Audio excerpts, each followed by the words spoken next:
Welcome back to The Inscape. My name is Tanya Nelson, and I'm here with my special guest, Taya Nelson. And daughter, I'm so excited to dive into chapter 5.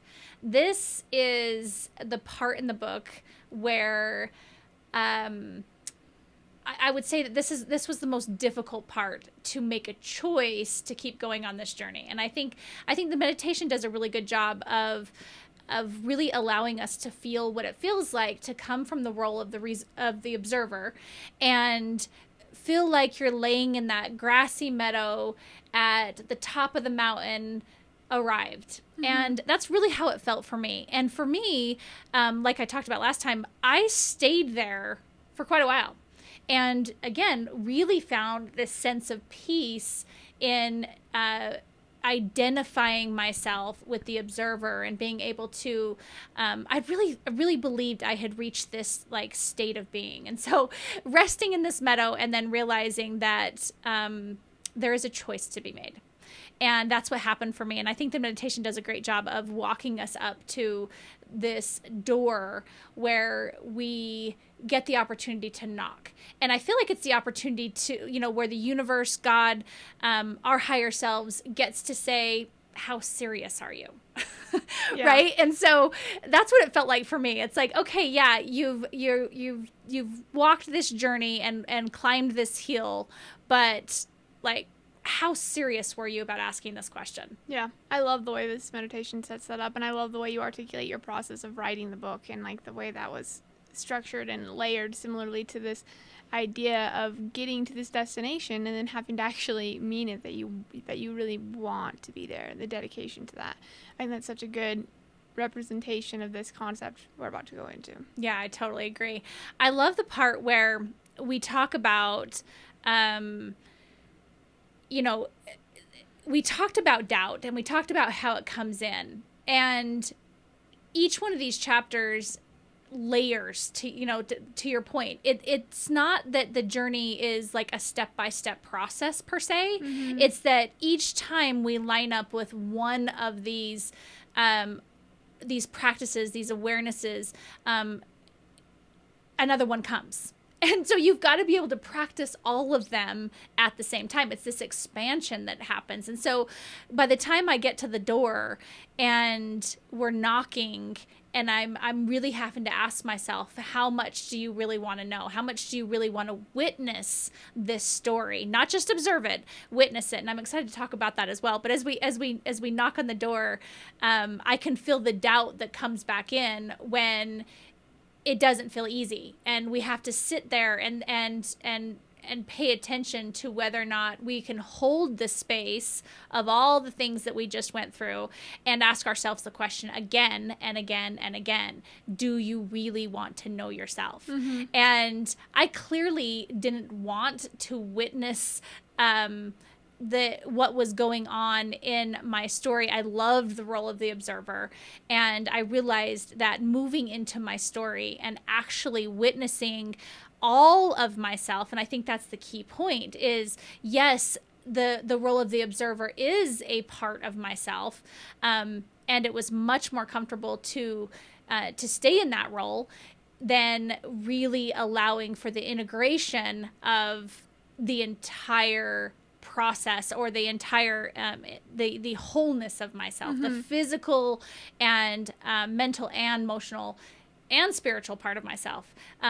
Staying in the observer was what I thought was very spiritual, and I had the hardest time for so long realizing that the journey isn't about staying in that role. It's about the integration and being that role. Mm-hmm. Wouldn't you agree? Oh yeah, absolutely. I think that's really articulated beautifully in this chapter, because it is such a spiritual practice in essence and in foundation, but in once you really put it into motion, and like that becomes a physical thing, because that's the way our world works. And so it's interesting. This was such an interesting concept for me in reading it, because I think it really clicked a lot of pieces in the things that feel missing in a lot of other formulas and step-by-steps and things like that. There always is this kind of gap between what it is and what is in the world, and I've always really thought this was a fascinating idea of the convergence point between spirituality and reality in a lot of ways. Yeah.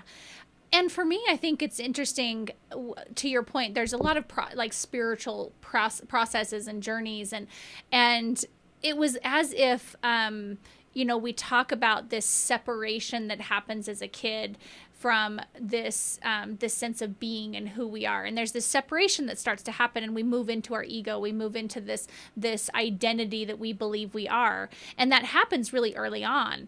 And so the arrival of moving the pendulum all the way to the other side and saying, oh, I'm none of that, and now I get to be this, there's this relief that goes into that. And knowing that my journey wasn't done because I hadn't really integrated all of it and really allowed for it all to exist at the same time.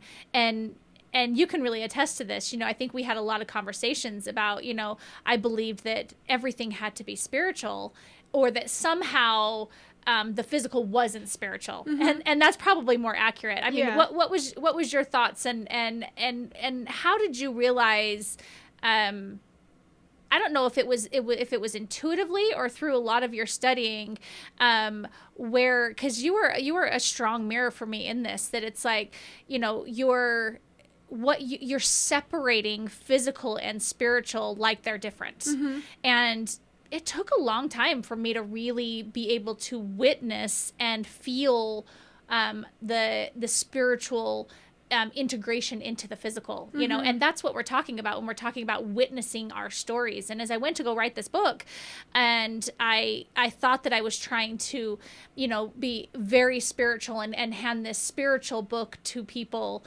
that's what was creating this gap with myself physically somehow. And again, now I realize that now they're not two different things. And that's what that process really was. So how did you personally wrestle with that? Because I know I was a mirror of all things, what I believed to be spiritual, which was true. But you were really the catalyst that really had me continue to interrogate that. Where do you think that came from?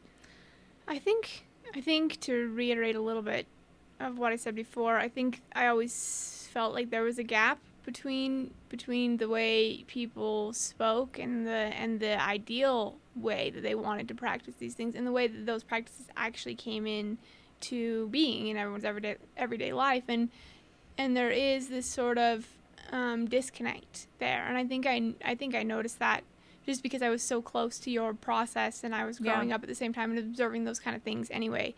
And for me, it felt like a lot of the inherent magic to the process was lost when you separated them, because it felt like a way to keep things safer, because if it didn't have to actually manifest, if it could just stay abstract and spiritual, then it didn't have to be wrong in any sense, or there was no chance that there could be anything more or different, or the expansion is scary, and the overlapping of these two things is scary. And a lot of times I think people think if they can keep their physical world, separate from that, then there is less accountability, I guess, which is always less terrifying, mm-hmm. Less risk or less stakes. And I think that's what you articulate so well in this chapter, is that's not the case in all reality, and it's a leap of faith either way. Yeah, for sure.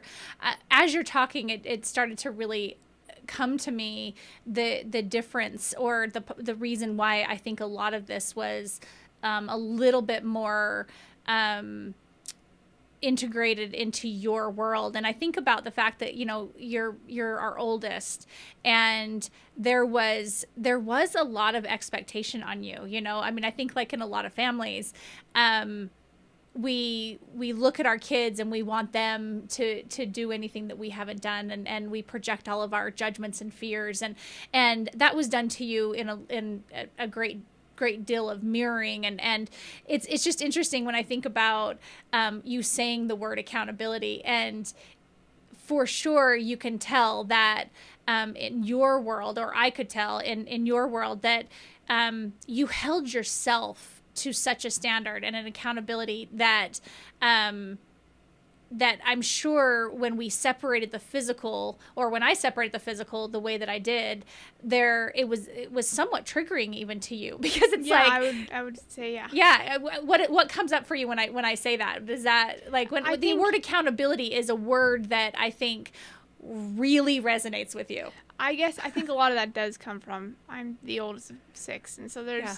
there's a lot of inherent responsibility I think that comes with that. And for me, I've always really loved that role, like and felt a lot of personal responsibility for it, whether or not that came from expectations or not. It's it's always resonated with me to take on that kind of responsibility, and so being accountable to me has always meant a lot, because who you are, I think it was really instilled in me and all my siblings from you guys from a young age, because the idea that I was responsible for who I was becoming and who I became, and it wasn't anybody else's job or responsibility to do that, and it was up to me who I wanted to become and what I wanted that to look like. And I think for whatever reason I latched onto that idea really young, because the idea of being in control of who you become and your own story, I think, is enticing to anybody. And I think I really liked that narrative, the idea that any kind of failure would only have been from a lack of effort and accountability and integrity on my part. Yeah. And that was something I think was really ingrained in our everyday thinking and processes. And because of that, bringing in this idea that spirituality did not have to go into true, honest practice, and there didn't have to be any real accountability and testament to it, and witnessing to it, because the concept didn't really resonate with me, because that's not the way we'd ever done anything in life. It was like, whether it was school or sports or relationships, it was, you're giving, what you put into this is going to be what you get back out of it, and you're in control of that. And the disconnect of not applying that same level of intensity and dedication and accountability to spirituality and this journey of discovering who you are and daring to know yourself never resonated, because without that, it's all just a theory, and there's not any real exploration or risk, and that's the part that's interesting. That's the story, and you miss that if you don't take that seriously.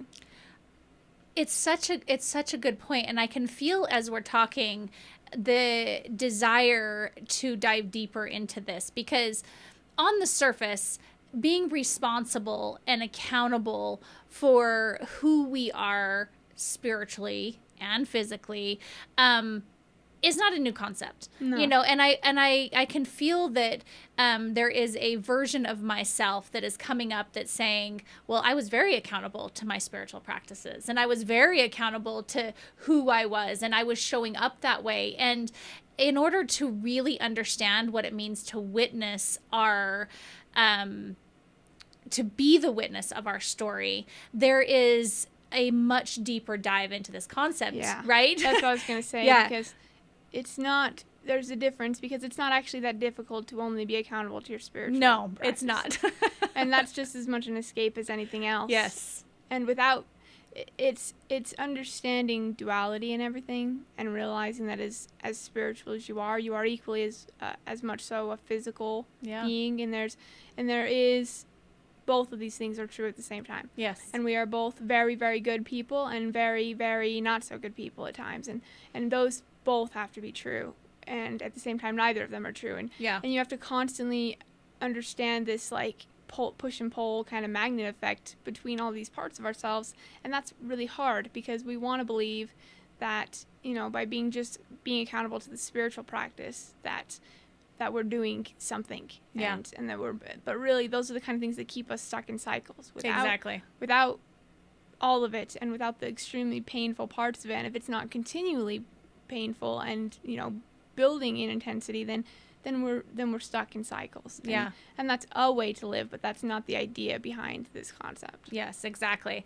And I think that's where, like I said, that version of myself felt so justified in the journey that I had reached on the top of this mountain, and knocking at this door and feeling like there was more to this was the difficult part, because what was more was the fact that I didn't want to move into my pain. Right. I didn't want to move into the shadow side, or the darkness, right? You know, because I believed somehow that wasn't spiritual, and somehow that was something I needed to stay away from, and that was pretty ingrained in my programming as well. And so as we go through this chapter, I realized that writing this story, how unauthentic it was becoming when I was avoiding, subconsciously avoiding the story of how I got here.